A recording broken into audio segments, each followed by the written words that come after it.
एक बार फिर से आप सभी का बहुत बहुत स्वागत है परीक्षा वर्ल्ड के इस यूट्यूब चैनल में। दोस्तों, आज के इस वीडियो में बात करने वाले हैं एसएससी जीडी 2021 की परीक्षा के लिए जीके जीएस के 100 से ज़्यादा महत्वपूर्ण प्रश्नों की। इस वीडियो में हम 100 से ज़्यादा इंपॉर्टेंट जीके और जीएस के प्रश्नों कवर करेंगे तथा ये सभी जो आपके प्रश्न होंगे एसएससी जीडी की आपकी जो परीक्षा स्टार्ट होने वाली है उसके लिए मोस्ट इंपॉर्टेंट होंगे। तो चलिए आज के सेशन को शुरू करते हैं और देख लेते हैं कि आज का हमारा जो यह मैराथन वीडियो है इसमें हमने कौन कौन से बेहतरीन जीके और जीएस के प्रश्नों को सम्मिलित किया हुआ है। तो चलिए वीडियो को शुरू करते हैं। पहला प्रश्न आपकी स्क्रीन पर है, यहाँ पे आप देख पा रहे हैं। पहला प्रश्न आपसे क्या पूछ रहा है? तो पहला प्रश्न आपका पूछ रहा है, निम्नलिखित में से किसने इंडियन नेशनल कांग्रेस के किसी भी अधिवेशन की अध्यक्षता नहीं की थी, आपको बताना है। तो पहले प्रश्न का राइट आंसर आपका क्या हो जाएगा? बाल गंगाधर तिलक ने जो है किसी भी आईएनसी के अधिवेशन की अध्यक्षता नहीं की थी। बाकी आपके जो तीनों लोग हैं, लाला लाजपत राय, सुभाष चंद्र बोस और गोपाल कृष्ण गोखले, इन तीनों ने आईएनसी के अधिवेशन की अध्यक्षता की हुई थी। इनके बारे में आपको याद रखना है। वही अगर हम गोपाल कृष्ण गोखले की बात करें तो इन्होंने 1905 का जो बनारस अधिवेशन हुआ था भारतीय राष्ट्रीय कांग्रेस का बनारस अधिवेशन, तो इसे आपको याद रखना है। 1905 का जो बनारस अधिवेशन हुआ था इसकी अध्यक्षता की गई थी गोपाल कृष्ण गोखले की द्वारा। इसके बाद जो सुभाष चंद्र बोस आपके हैं, इन्होंने 1938 का जो हरिपुरा सेशन हुआ था, 1938 का जो हरिपुरा कांग्रेस का सेशन हुआ था इसकी अध्यक्षता की थी। इसके अलावा जो त्रिपुरी संकट हुआ था उसमें भी ये अध्यक्ष बनाए गए थे। त्रिपुरी संकट यानी कि त्रिपुरी में जो आपका अधिवेशन हुआ था आईएनसी का, उसके भी ये अध्यक्ष बनाए गए थे, परंतु बाद में कुछ विवादों के चलते इन्होंने अपने पद से इस्तीफा दे दिया था सुभाष चंद्र बोस ने, जिसे आपको याद रखना, भूलना नहीं है। इसके बाद अगला प्रश्न यहाँ पे हमारा है, WEF यानी कि वर्ल्ड इकोनॉमिक फोरम यानी विश्व आर्थिक मंच का हेडक्वार्टर आपसे पूछा जा रहा है। तो राइट आंसर आपका क्या हो जाएगा? स्विट्जरलैंड में आपको मिलेगा विश्व आर्थिक मंच का हेडक्वार्टर, यानी कि ऑप्शन आपका सी यहाँ पे बिल्कुल सही है। यहाँ पे आप देख रहे हैं और विश्व आर्थिक मंच की स्थापना की गई थी जनवरी 1971 में। इसके प्रमुख इसके फाउंडर हैं क्लास स्वाब, इसे भी आप याद रखिए, क्लॉस स्वाब जो है इसके फाउंडर हैं, तथा इसका हेडक्वार्टर आपको मिलेगा कोलोंगी नामक जगह पे जो कि स्विट्जरलैंड में थे। ये फैक्ट आपको याद रखना है, तथा इसके चेयरमैन में वर्तमान में है क्लास स्वाब। अगला प्रश्न यहाँ पे हमारा है, और 2024 के जो आपके ग्रीष्मकालीन ओलंपिक खेल होंगे कहाँ पर खेले जाएंगे? सुपर इंपॉर्टेंट प्रश्न। तो 2024 के आपके ग्रीष्मकालीन ओलंपिक खेल होंगे पेरिस में, यानी कि ऑप्शन आपका जो बी है यहाँ पे बिल्कुल सही हो जाएगा। तथा 2020 का हाल ही में टोक्यो ओलंपिक संपन्न हुआ था, इसे भी आपको याद रखना है। 2020 में टोक्यो ओलंपिक हुआ था, हाल ही में संपन्न हुआ है, तथा इसके बाद का जो अगला ओलंपिक खेल होगा 2024 का, वह आपका आयोजित किया जाएगा पेरिस में। इसके अलावा आगामी जो यहाँ पे खेल प्रतियोगिताएं हैं जो आपके एग्जाम के लिए इंपॉर्टेंट है, उनको भी मैंने यहाँ पे लिखा हुआ है। और यहाँ पे आप देख रहे हैं 2024 का आपका जो ओलंपिक होगा ग्रीष्मकालीन वह पेरिस में होगा। 2028 का आपका होगा लॉस एंजल्स अमेरिका में, तो इसके बारे में आपको याद रखना था। 2032 का कहाँ पर होगा आपको कमेंट बॉक्स में बताना है कि 2032 का जो आपका ग्रीष्मकालीन ओलंपिक खेल होगा कहाँ पर आयोजित किया जाएगा। वहीं जो 13वां आईसीसी का क्रिकेट विश्व कप होगा 50 ओवर वाला, वो 2023 में आपका होगा भारत में, तथा 14वां आपका होगा 2027 में दक्षिण अफ्रीका में। इसके अलावा जो 39वां राष्ट्रीय खेल होगा नेशनल गेम्स होंगे मेघालय में खेले जाएंगे, तथा 24वां आपका जो शीतकालीन ओलंपिक खेल होगा बीजिंग में 2022 में, तथा आपका 32वां ओलंपिक खेल हाल ही में हुआ था टोक्यो, मैंने आपको बताया था। तथा आपका जो एशियाई खेल होगा 20वां 2026 में नगोया जापान में होगा। 2022 का यानी कि 19वां एशियाई खेल हांगजू चीन में होगा, तथा 2022 का जो आपका राष्ट्रमंडल खेल है वो होगा इंग्लैंड के बर्मिंघम में 2022 में। तो ये सारे आगामी खेल आपको याद रखने हैं, आपकी एसएससी जीडी की परीक्षा में ये पूछे जा सकते हैं, तो इनको आपको याद रखना है।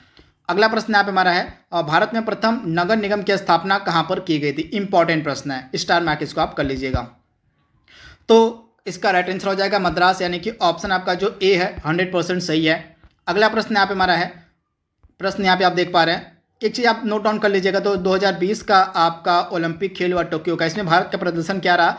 तो भारत ने टोटल 7 पदक जीते थे, जिसमें से आपका भारत का था 1 स्वर्ण पदक था, जिसमें से 2 आपके रजत थे। रजत पदक आपके जीते थे मीराबाई चानू और रवि दहिया ने। इसके साथ ही 4 कांस्य पदक भारत ने जीते। टोटल 7 पदक जीता गया था, जिनमें से 1 गोल्ड था, 2 रजत था और आपका 4 क्या था? तो कांस्य पदक था। तो ये फैक्ट आपको याद रखना है।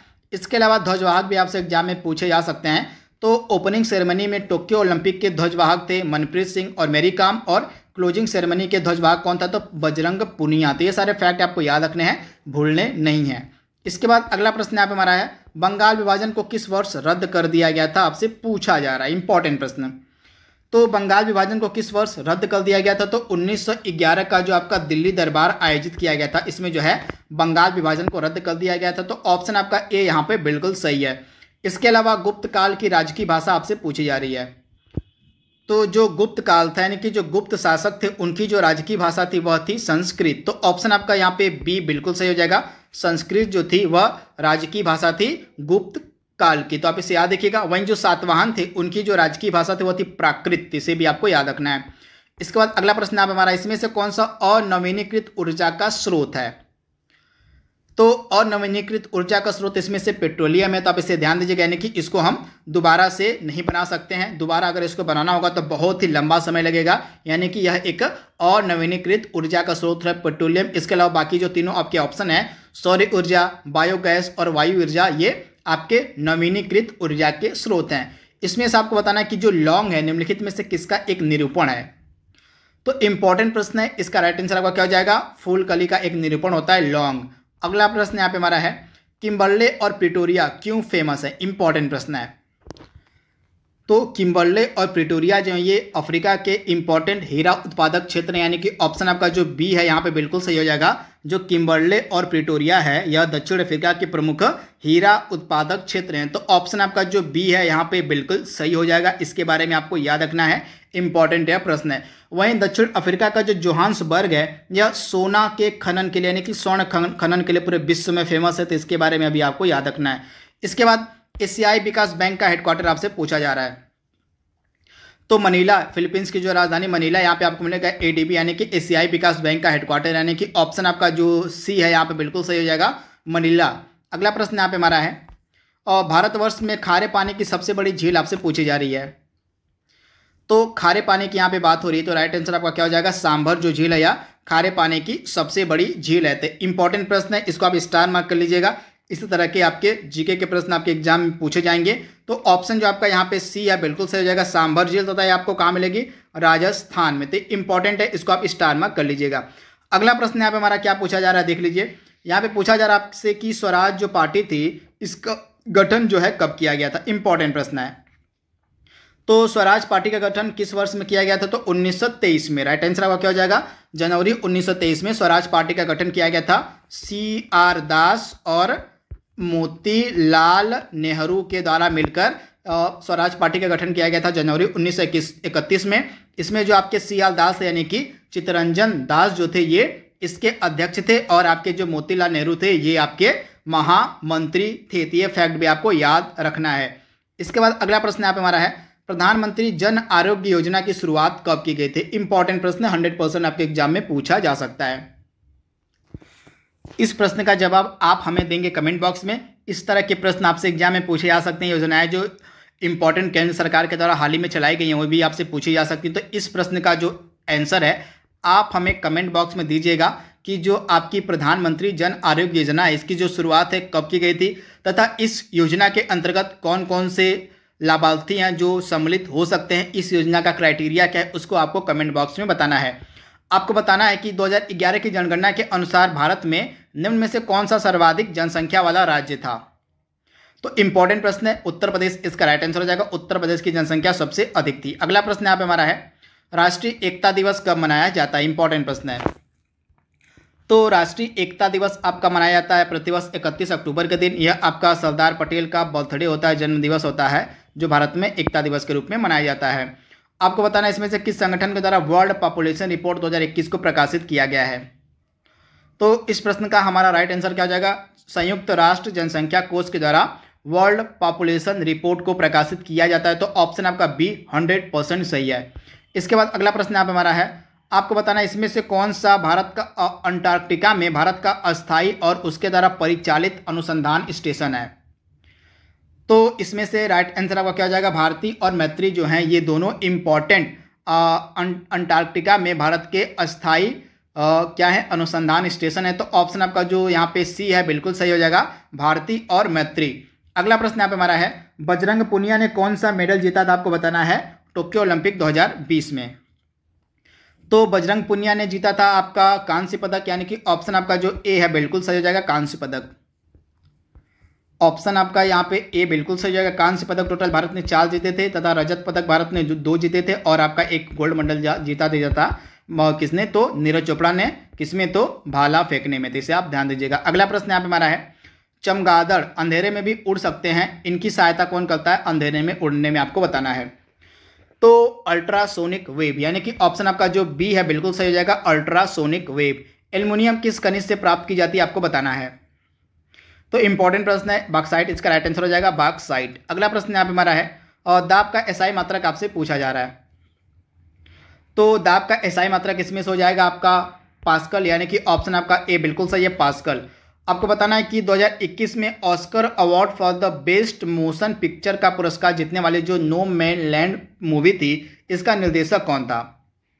तो इसका निर्देशक था स्लोए झाओ, यानी कि ऑप्शन आपका ए बिल्कुल सही है, स्लोए झाओ जो था यह नो मैड लैंड का निर्देशक था, जिस मूवी को बेस्ट मोशन पिक्चर का अवार्ड दिया गया था 2021 के ऑस्कर में। तो आप इसे ध्यान दीजिएगा। अगला प्रश्न यहाँ पे हमारा है, यांत्रिक ऊर्जा को विद्युत ऊर्जा में कौन बदलता है।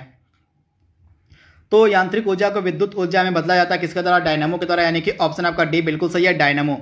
अगला प्रश्न यहाँ पे हमारा है, निम्नलिखित में से कौन सा कांच पराबैंगनी किरणों को काटता है।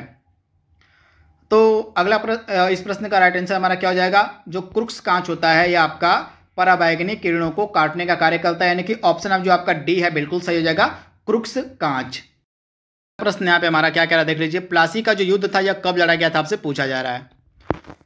तो प्लासी का युद्ध आपका हुआ था 23 जून यहाँ पे 1757 को, यानी कि ऑप्शन आपका जो ए है बिल्कुल सही हो जाएगा, जो 23 जून था 1757 इसी तिथि को आपका प्लासी का युद्ध लड़ा गया था अंग्रेजों और सिराजू दौला के मध्य। तो ये डेट आपको याद रखना है, भूलना नहीं है। आपसे एग्जाम में यहाँ से जो प्रश्न है पूछा जा सकता है कि जो प्लासी का फेमस युद्ध था यह किसके मध्य लड़ा गया था। तो प्लासी का जो फेमस युद्ध था यह 23 जून 1757 को अंग्रेजों और सिराजू दौला के मध्य लड़ा गया था, जिसमें जो सिराजू दौला था उसकी पराजय हो गई थी। तो ये फैक्ट आपको याद रखना है, भूलना नहीं है। इसके बाद बक्सर का युद्ध कब लड़ा गया था, अभी आपसे पूछा जा सकता है। तो बक्सर का युद्ध लड़ा गया था आपका 22 अक्टूबर 1764 को, यानी कि ऑप्शन आपका जो बी है बिल्कुल सही हो जाएगा।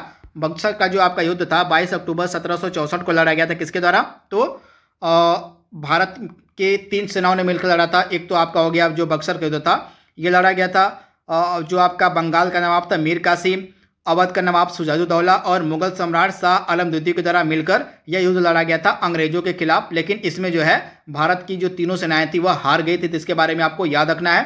तथा बक्सर के युद्ध के समय जो अंग्रेजी सेनापति था वो था हेक्टर मुनरो, और प्लासी के युद्ध के समय अंग्रेजी सेनापति था आपका रॉबर्ट क्लाइव। तो इसके बारे में आपको याद रखना है, भूलना नहीं है। इसके बाद अगला प्रश्न यहाँ पे हमारा क्या कह रहा है देख लीजिए।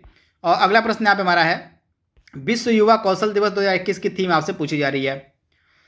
तो थीम इसकी थी री imagining youth skills post pandemics, यानी कि ऑप्शन आपका जो डी है यहाँ पे बिल्कुल सही हो जाएगा, री imagining youth skills post pandemics. इसकी थीम थी विश्व युवा कौशल दिवस की, जो प्रतिवर्ष 15 जुलाई के दिन मनाया जाता है। डेट भी आपके लिए इंपॉर्टेंट है। अगला प्रश्न यहाँ पे हमारा है, निम्नलिखित में से कौन सा कारण भारत के उत्तर पश्चिमी भाग में शीत ऋतु में वर्षा का कारण बनता है। तो भारत का जो उत्तर यानी कि उत्तर नॉर्थ ईस्ट यानी कि उत्तर पश्चिम वाला एरिया है, इसमें जाड़े में वर्षा किस कारण से होती है, तो पश्चिमी विक्षोभ यानी कि वेस्टर्न डिस्टर्बेंस यानी कि पश्चिमी विक्षोभ के कारण भारत के उत्तर पश्चिम भाग में शीत ऋतु यानी कि जाड़े के समय में वर्षा देखने को मिलती है। तो ऑप्शन आपका जो सी है यहाँ पे बिल्कुल सही हो जाएगा। अगला प्रश्न यहाँ पे हमारा है, भारत छोड़ो आंदोलन की शुरुआत कब हुई थी, इंपॉर्टेंट प्रश्न है।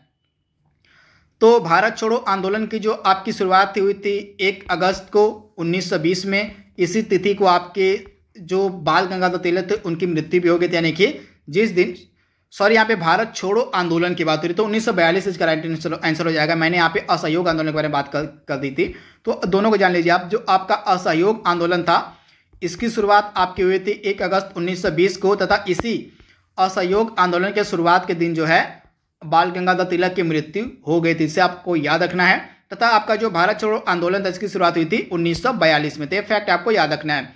और किस देश को यूरोप का मरीज कहा जाता है आपको बताना है।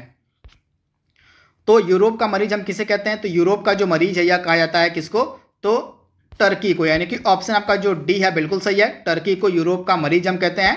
टर्की की राजधानी है अंकारा। अगला प्रश्न यहाँ पे हमारा है, इसमें से बताना आपको कि देश का प्रथम जो भारतीय कौशल संस्थान इसकी स्थापना कहाँ पर की गई थी। तो देश का प्रथम जो भारतीय कौशल संस्थान था इसकी स्थापना की गई थी कानपुर में, यानी कि ऑप्शन आपका सी बिल्कुल सही है, कानपुर। आपको बताना है कि भारत किस वर्ष में G20 शिखर सम्मेलन की मेजबानी करेगा। तो 2023 में भारत G20 शिखर सम्मेलन की मेजबानी करेगा। ये फैक्ट आपको याद रखना। जितने भी आगामी आपके G20 के सम्मेलन मैंने यहाँ पे लिख दिया है, इसको आप देख लीजिए एक बार। तो आपका 2019 का हुआ था जापान के ओसाका में, 2020 का हुआ था आपके सऊदी अरब के रियाद में, 2021 का हुआ है हाल ही में रोम में, तथा 2022 का प्रस्तावित है इंडोनेशिया के बाली में, 2023 का प्रस्तावित है इंडिया के दिल्ली में, तथा 2024 का आपका होगा ब्राजील में। तो इसे आपको याद रखना है। अगला प्रश्न यहाँ पे हमारा है, कौन सा संविधान बताना है। आपसे पूछा जा रहा है कि किस संविधान संशोधन अधिनियम के द्वारा जो मतदान की आयु थी उसको 21 वर्ष से घटाकर 18 वर्ष कर दिया गया था। तो 61वां संविधान संशोधन अधिनियम जो था आपका, उसके तहत जो है मतदान की जो आयु थी उसको 21 वर्ष से घटाकर आपका 18 वर्ष कर दिया गया था। तो ऑप्शन आपका जो सी है यहाँ पे बिल्कुल सही हो जाएगा। स्टैचू ऑफ पीस भारत के किस राज्य में स्थापित है आपको बताना है।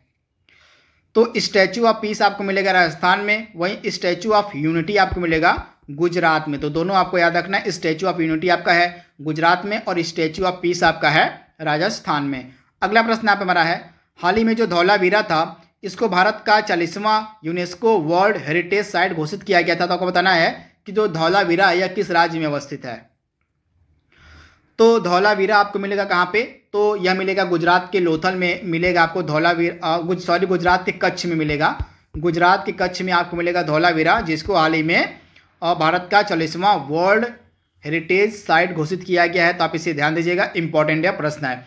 अगला प्रश्न यहाँ पे हमारा है, हाल ही में 11वें वज्र प्रहार 2021 युद्धाभ्यास का आयोजन भारत और किस देश के मध्य किया गया। तो आप ध्यान दीजिएगा, वज्र प्रहार के अलावा भारत और अमेरिका के मध्य और भी एक्सरसाइज की जाती है। वज्र प्रहार के अलावा कोप इंडिया हो गया, कोप इंडिया, टाइगर ट्रायम्फ हो गया, टाइगर ट्रायम्फ हो गया। इसके अलावा एक युद्ध अभ्यास नामक एक्सरसाइज है। ये 4 इंपॉर्टेंट एक्सरसाइज की जाती हैं भारत और अमेरिका के मध्य। तो इनको आपको याद रखना है। ऑप्शन आपका बी यहाँ पे बिल्कुल सही जाएगा। एक बार मैं फिर से रिपीट कर दे रहा हूँ, वज्र प्रहार, कोप इंडिया, युद्ध अभ्यास और एक आपका है टाइगर ट्रायम्फ। तो ये 4 इंपॉर्टेंट एक्सरसाइज होती हैं भारत और अमेरिका के मध्य। अगला प्रश्न यहाँ पे हमारा है, I am and I will, यह किस अंतर्राष्ट्रीय दिवस की थीम थी आपको बताना है। तो विश्व कैंसर दिवस की, यानी कि ऑप्शन आपका ए बिल्कुल सही है, विश्व कैंसर दिवस। यह मनाया था प्रतिवर्ष 4 फरवरी के दिन। अगला प्रश्न यहाँ पे हमारा है, रक्त में निम्नलिखित में से किसकी उपस्थिति के कारण ब्लू बेबी सिंड्रोम होता है। तो ब्लू बेबी सिंड्रोम जो होता है यह रक्त में होता है नाइट्रेट की उपस्थिति के कारण, यानी कि ऑप्शन आपका जो बी है बिल्कुल सही हो जाएगा, नाइट्रेट। अगला प्रश्न यहाँ पे हमारा है, और निम्नलिखित में से कौन सा वायु प्रदूषण का सूचक है। तो इसमें से वायु प्रदूषण का सूचक कौन सा है, तो लाइकेन है, यानी कि ऑप्शन आपका जो बी है यहाँ पे बिल्कुल सही हो जाएगा, लाइकेन। वर्ल्ड बैडमिंटन फेडरेशन का मुख्यालय कहाँ पर अवस्थित है। तो वर्ल्ड बैडमिंटन फेडरेशन का हेडक्वार्टर आपको मिलेगा कहाँ पर, तो यह आपको मिलेगा मलेशिया में, मलेशिया के कुआलालंपुर में आपको मिलेगा वर्ल्ड बैडमिंटन फेडरेशन का हेडक्वार्टर, यानी कि ऑप्शन जो आपका यहाँ पे सी है बिल्कुल सही हो जाएगा। आप इसे ध्यान दीजिएगा। अगला प्रश्न यहाँ पे हमारा है, उस भारतीय पत्रकार का नाम बताना है जिसने धरसना सॉल्ट वर्क्स पर सत्याग्रह के बारे में समाचार इकट्ठा किए थे। तो इस विदेशी पत्रकार का नाम था वेब मिलर, जिसने धरसना सॉल्ट वर्क्स पर सत्याग्रह के बारे में समाचार इकट्ठा किया था। तो ऑप्शन आपका जो यहाँ पे सी है बिल्कुल सही हो जाएगा, वेब मिलर। अगला प्रश्न यहाँ पे हमारा है, कृत्रिम उपग्रह पृथ्वी से किसकी सहायता से सुस्पष्टता से ट्रैक किए जा सकते हैं। तो इस प्रश्न का हमारा राइट आंसर क्या हो जाएगा, जो है डापलर प्रभाव की सहायता से, यानी कि ऑप्शन जो आपका सी है यहाँ पे बिल्कुल सही हो जाएगा, डापलर प्रभाव की सहायता से। अगला प्रश्न यहाँ पे हमारा है, और भारत में प्रथम नियमित जनगणना किस वर्ष शुरू हुई थी। तो 1881 में नियमित जनगणना भारत में शुरू हुई थी लॉर्ड रिपन के कार्यकाल में। किसके, तो लॉर्ड रिपन के कार्यकाल में। और नाबार्ड कब अस्तित्व में आया था आपको बताना है। तो 12 जुलाई सन 82 को जो है नाबार्ड की स्थापना की गई थी, तथा इसके वर्तमान में प्रमुख कौन है आपको कमेंट बॉक्स में बताना है। अगला प्रश्न यहाँ पे हमारा है, विश्व ओजोन दिवस किस दिन मनाया जाता है। इंपॉर्टेंट प्रश्न है। तो विश्व ओजोन दिवस आपका होता है 16 सितंबर के दिन, यानी कि ऑप्शन आपका जो बी है बिल्कुल सही है, 16 सितंबर को आपका होता है विश्व ओजोन दिवस। तो इसके बारे में आपको याद रखना है, भूलना नहीं है। इसके बाद अगला प्रश्न यहाँ पे हमारा है, भीमबेटका रॉक शेल्टर किस राज्य में स्थित है। तो भीमबेटका रॉक शेल्टर आपको मिलेगा मध्य प्रदेश के रायसेन डिस्ट्रिक्ट में, यानी कि ऑप्शन जो आपका यहाँ पे ए है बिल्कुल सही हो जाएगा, मध्य प्रदेश के रायसेन डिस्ट्रिक्ट में। अगला प्रश्न यहाँ पे हमारा है, और इनमें से कौन गूगल के वर्तमान में सीईओ हैं? तो सुंदर पिचाई, यानी कि ऑप्शन आपका ए बिल्कुल सही। जो सुंदर पिचाई ये वर्तमान में गूगल के सीईओ हैं, एप्पल के सीईओ हैं। स्टीव जॉब्स एंडी जेसी आपके अमेजन के हैं। सत्या नडेला आपके माइक्रोसॉफ्ट के हैं। इसमें से जिम्बाब्वे की राजधानी कौन सी आपको बताना है? तो हरारे आपकी जिम्बाब्वे की राजधानी है। अबू धाबी आपकी किसकी राजधानी? तो यूएई की है, यूएई की है। काबुल आपकी किसकी है? तो काबुल है अफगानिस्तान की। और इस्लामाबाद किसकी है? तो पाकिस्तान की है। अगला प्रश्न आप हमारा है, भूटान की ऑफिशियल करेंसी क्या है? तो भूटान की ऑफिशियल करेंसी है नगुल्ट्रम। तो आप इसे याद रखिएगा, नगुल्ट्रम जो है भूटान की ऑफिशियल करेंसी है। तो ऑप्शन आपका जो ए है बिल्कुल सही हो जाएगा। अगला प्रश्न आप हमारे, इसमें से किसे गुलाबी शहर के नाम से जाना जाता है? तो गुलाबी शहर के नाम से हम किसे जानते हैं? तो राइट आंसर आपका क्या हो जाएगा? गुलाबी शहर हम कहते हैं जयपुर को, पिंक सिटी, यानी कि ऑप्शन सी। अगला यहाँ पे प्रश्न इंपॉर्टेंट है, निम्नलिखित में से कौन सा अनुसूची दल बदल कानून से संबंधित है? आपको बताना है। तो भारतीय संविधान की कौन सी अनुसूची है जो दल बदल कानून से संबंधित है? तो 10वीं अनुसूची, यानी कि ऑप्शन जो आपका बी है बिल्कुल सही हो जाएगा। जो 10वीं अनुसूची है यह दल बदल कानून से संबंधित है। तो ऑप्शन जो आपका यहाँ पे बी है बिल्कुल सही हो जाएगा। इसके बारे में आपको याद रखना है। अगला प्रश्न है हमारा, काजीरंगा नेशनल पार्क किस राज्य में अवस्थित है? तो काजीरंगा नेशनल पार्क आपको मिलेगा असम में, यानी कि ऑप्शन जो आपका बी है यहाँ पे बिल्कुल सही हो जाएगा, असम में। अगला प्रश्न यहाँ पे हमारा है, और किसी भी राज्य और किसी भी उच्च न्यायालय की पहले महिला न्यायाधीश कौन थी? आपको बताना है। तो लीला सेठ इसका राइट आंसर हो जाएगा। लीला सेठ जो थी यह किसी भी उच्च न्यायालय की पहली महिला न्यायाधीश बनी थी। तो ऑप्शन आपका डी यहाँ पे बिल्कुल सही हो जाएगा, लीला सेठ। अगला प्रश्न यहाँ पे हमारा है, स्टैच्यू ऑफ यूनिटी मैंने आपको इसके बारे में बताया था, गुजरात में है। तो ऑप्शन आपका ए यहाँ पे बिल्कुल सही है। अगला प्रश्न यहाँ पे हमारा है, और संविधान के किस भाग में पंचायती राज व्यवस्था संबंधित प्रावधान किए गए हैं? तो संविधान का कौन सा भाग है? तो भाग जो 9 है आपका संबंधित है पंचायती राज व्यवस्था से, यानी कि ऑप्शन जो आपका यहाँ पे ए है बिल्कुल सही हो जाएगा। आप इसे ध्यान दीजिएगा। भाग 4 का आपका संबंधित है डीपी और सॉरी यहाँ पे आपका मौलिक कर्तव्य जो है इनसे संबंधित है, तथा भाग 3 आपका फंडामेंटल राइट्स यानी कि मूल अधिकारों से संबंधित आपका भाग 3, और भाग 4 का आपका फंडामेंटल ड्यूटीज यानी कि मौलिक कर्तव्यों से संबंधित है। इसमें से फायर अलार्म में किसका उपयोग किया जाता है? आपको बताना है। तो फायर अलार्म में आपका उपयोग किया जाता है फोटो सेल का, यानी कि ऑप्शन जो आपका यहाँ पे ए है बिल्कुल सही हो जाएगा, फोटो सेल का। अगला प्रश्न यहाँ पे हमारा है, वाल्मीकि नेशनल पार्क किस राज्य में स्थित है? तो वाल्मीकि नेशनल पार्क आपको मिलेगा बिहार में। ऑप्शन आपका ए यहाँ पे बिल्कुल सही हो जाएगा, बिहार में। अगला प्रश्न यहाँ पे हमारा है, फ्रेंच ओपन टेनिस टूर्नामेंट 2021 में महिला एकल का खिताब जीता था आपका बारबोरा क्रेजिस्कोवा ने। तो आपको बताना है कि ये किस देश की रहने वाली हैं। तो बारबोरा क्रेजिस्कोवा का संबंध है चेक गणराज्य से। इन्होंने फ्रेंच ओपन टेनिस टूर्नामेंट में महिला एकल का खिताब जीता था। तो ऑप्शन आपका ए बिल्कुल सही है, चेक गणराज्य। यहाँ पे पूरी लिस्ट आपके साथ आपको मिल जाएगी, जितने भी 4 इंपॉर्टेंट ग्रैंड स्लैम हुए हैं यहाँ से एग्जाम में प्रश्न पूछा जाता है। तो सबसे पहले होता आपका ऑस्ट्रेलियन ओपन, जिसको जीता था पुरुष एकल में नोवाक जोकोविच ने, जो कि सर्बिया के हैं, और महिला एकल का जीता था नाओमी ओसाका ने, जो कि जापान की है। उसके बाद होता है आपका फ्रेंच ओपन, इसको पुरुष वर्ग में जीता था नोवाक जोकोविच ने, जो कि सर्बिया के हैं, और महिला एकल में जीता था बारबोरा क्रेजिस्कोवा ने, जो कि चेक गणराज्य की हैं। इसके बाद होता है आपका विंबलडन को जीता था नोवाक जोकोविच ने, जो कि सर्बिया के हैं, और महिला एकल में जीता आपके एस्ले बार्टी ने, जो कि ऑस्ट्रेलिया के। और सबसे लास्ट में होता है आपका यूएस ओपन को 2 अलग अलग मतलब कैटेगरी में पुरुषों में जीता था आपका डाविड मेडवेडेव ने, जो कि रूस के हैं, और महिला एकल में जीता आपका एम्मा राडुकानु ने, जो कि ब्रिटेन की रहने वाली हैं। तो ये सारे ग्रैंड स्लैम आपको याद रखने हैं, इनका देश, नाम, पुरुष एकल, महिला एकल, सब कुछ आपको याद रखना है, आपसे एग्जाम में पूछा जा सकता है। अगला प्रश्न यहाँ पे हमारा है, राष्ट्रीय आपदा प्रबंधन प्राधिकरण का पदेन अध्यक्ष कौन होता है? तो इसका पदेन अध्यक्ष होता है प्रधानमंत्री, यानी कि ऑप्शन आपका ए बिल्कुल सही है, प्रधानमंत्री। आरबीआई का राष्ट्रीयकरण कब किया गया था? तो आरबीआई का जो राष्ट्रीयकरण था यह हुआ था 1 जनवरी 1949 को, जो है आरबीआई यानी कि रिजर्व बैंक ऑफ इंडिया का राष्ट्रीयकरण हुआ था। ऑप्शन आपका ए यहाँ पे बिल्कुल सही है। अगला प्रश्न यहाँ पे हमारा है, और यहाँ पे मैंने लिखा हुआ है किसके बारे में? तो आपका जो राष्ट्रीय आपदा प्रबंधन प्राधिकरण, इसके बारे में। तो एनडीएमए, इसके जो वर्तमान में प्रमुख होते हैं यानी चेयरमैन होते वो होते हैं भारत के प्रधानमंत्री, तथा यह किस मिनिस्ट्री के अंतर्गत आता है? तो यह आता तो है आपका गृह मंत्रालय के अंतर्गत, लेकिन इसके पदेन अध्यक्ष होते हैं प्रधानमंत्री। तो ये फैक्ट आपको याद रखना है। इसकी स्थापना 2005 में की गई थी। अगला प्रश्न यहाँ पे हमारा है, पहला दादा साहेब फाल्के पुरस्कार जो है देविका रानी रोरिक को किस वर्ष में दिया गया था? तो पहला दादा साहेब फाल्के पुरस्कार 1969 में दिया गया था देविका रानी को, यानी कि ऑप्शन आपका जो बी है बिल्कुल सही, तथा 2020 का दिया गया हाल ही में अभिनेता रजनीकांत को। पूना पैक्ट किस वर्ष में हस्ताक्षरित हुआ था आपको बताना है? तो 1932 में हुआ था आपका पूना पैक्ट, यानी कि ऑप्शन आपका ए यहाँ पे बिल्कुल सही है। 1932 में पूना पैक्ट हुआ था, तो ऑप्शन आपका ए यहाँ पे 100% सही है। इसके बाद अगला प्रश्न आप हमारा है, हिंदी भाषा के लिए सर्वोत्तम ज्ञानपीठ पुरस्कार किसे दिया गया था? इंपॉर्टेंट प्रश्न है। तो सुमित्रा नंदन पंत को, यानी कि ऑप्शन जो आपका ए है बिल्कुल सही है। हिंदी भाषा के लिए जो पहला ज्ञानपीठ पुरस्कार था यह दिया गया था सुमित्रा नंदन पंत को। इनकी जो रचना जी चिदम्बरा के लिए, किसके लिए? तो चिदम्बरा के लिए जो है इनको जो है पहला ज्ञानपीठ पुरस्कार दिया गया था हिंदी भाषा के लिए। इसके बाद अगला प्रश्न आप हमारा है, भारत के सर्वोच्च कानूनी अधिकारी कौन है? तो अटॉर्नी जनरल ऑफ इंडिया जो होता है यह भारत का सर्वोच्च कानूनी अधिकारी होता है, यानी कि ऑप्शन जो आपका बी है बिल्कुल सही हो जाएगा, भारत का महान्यायवादी। अगला प्रश्न आप हमारा है, the God of small thing इस पुस्तक के लेखक कौन है?